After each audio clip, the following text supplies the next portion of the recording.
to First Take. We have breaking news. Brittney Griner was found guilty of drugs possession and smuggling in a Russian court outside of Moscow today and has been sentenced to 9 years. And for more, we welcome in senior writer TJ Quinn.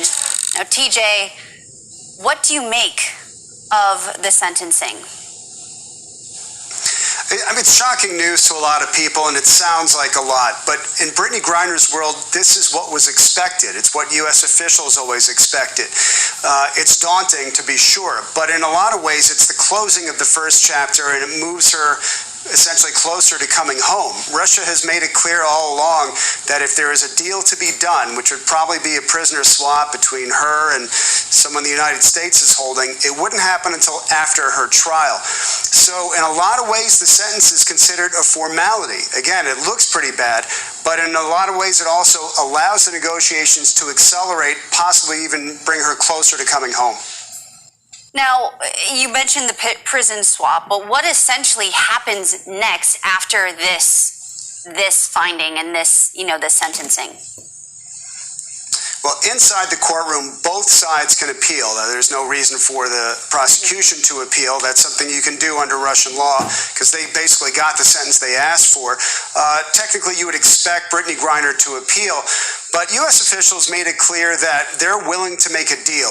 U.S. Secretary of State Antony Blinken said on I think it was the 26th, that the U.S. had made an offer to Russia. We understand that it's trading Brittney Griner and another American, Paul Whelan, who's been there since 2018, for a man named Victor Bout, who is a convicted Russian arms dealer who's doing a 25-year sentence in the U.S. So what this does is allows Russia to move forward, save face, and say, hey, we followed our legal system.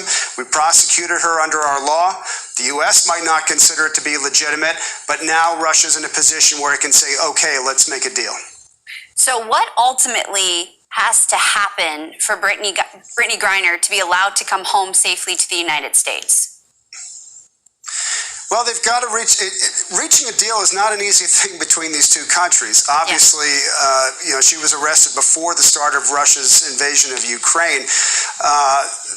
There's a long history in Russia of sometimes, again, understanding from people who've dealt in this world, you can reach a deal with somebody and all of a sudden at the last minute it falls apart. It's not as simple as Joe Biden talking to Vladimir Putin. The Justice Department has to weigh in. Ultimately, it's for the White House to sign off on.